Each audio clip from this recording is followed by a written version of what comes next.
One Sunday in April 1992, a business associate of mine came up to me. Actually, he called me on the phone.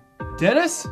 And I said, "Hey, Woody, how are you?" He said, "Dennis, there's going to be this Jewish man in our church on Sunday, and he's going to speak about Jesus and the Passover, and the pastor told us to invite all our Jewish friends. You want to come?"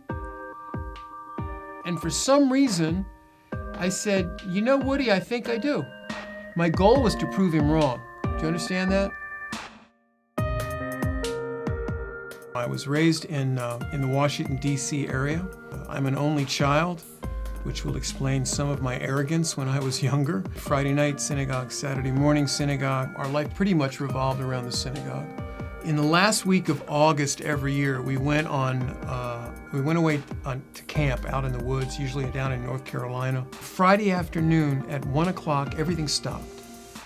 Everybody just kind of got ready for Shabbat. We cleaned our cabins, we straightened everything up. Everybody would dress in white. And I remember walking into the synagogue with the aroma of Shabbat all over me and smelling nothing but upper middle class Jewish people who wanted to talk about nothing else but their cars, their houses, and where their kids were going to college.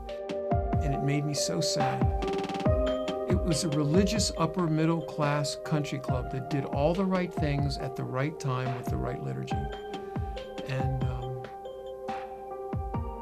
God was not there. When I went off to college, I didn't want to have anything to do with synagogue life, and all I wanted to do was to experience life.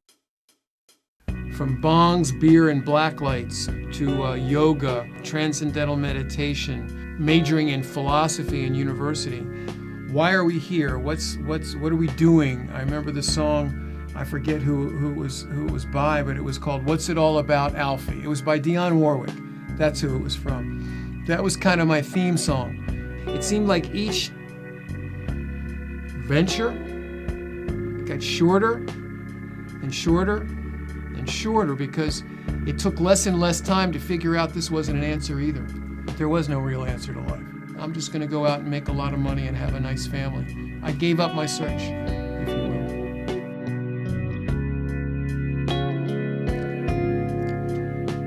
The morning that we were invited to go and visit with our friend Woody at the Baptist church on Palm Sunday morning, that morning Tina and I woke up fighting.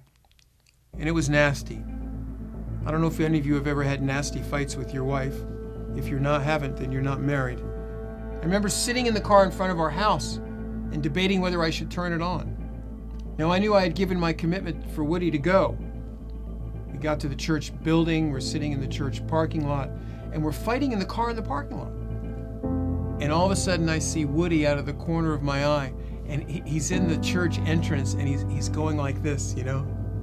And I remember I had my right hand on the steering wheel. I looked at Tina, and I raised my left hand out the window, and I went like this, and I looked at Tina, and I said, "Well, I guess we can't leave now." Now, as I look back at it, I know why we were fighting. The message that was given by this Jewish man was called the Messiah in the Passover.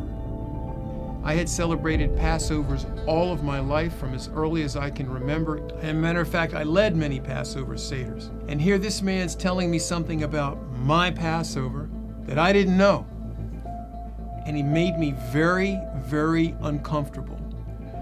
My goal was to prove him wrong. I mean, here he had greatly disturbed my paradigms. But I did not want to believe that Jesus was Jewish, let alone that he might be the Messiah.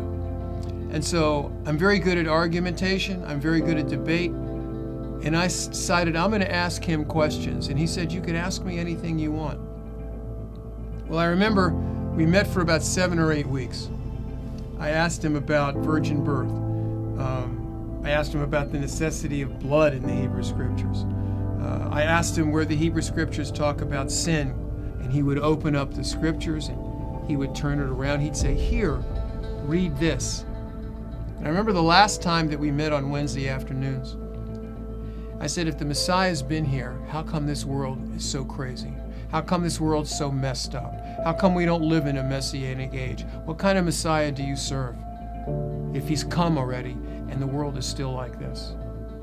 Now, I'm not telling you to read Daniel 9, but I am telling you that when he took me through this chapter, and he took me through the chronological prophecy of the coming and the death of Messiah, I had no more objections anymore.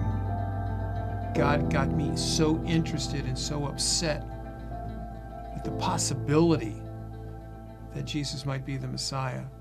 I mean, the prophecy says that the Messiah would have to come before the destruction of the Second Temple in Jerusalem. Now, even I knew that happened over 2,000 years ago. The Saturday after this study in the book of Daniel, that Shabbat service, it happened to be the Shabbat in May that was the closest to May 15, and we celebrated the creation or the recreation, really, of the state of Israel, which was May 14, 1948. In the middle of the worship service, they had everybody stand up and sing Hatikvah. I don't remember what I was thinking. I don't know if I was necessarily thinking of anything. But I started to weep uncontrollably. And it was at that moment, in the midst of weeping, with my little girl in my arms, that I understood that he was the Messiah of Israel, that he was not just a national Messiah, but he was a personal Messiah, that he was my Messiah.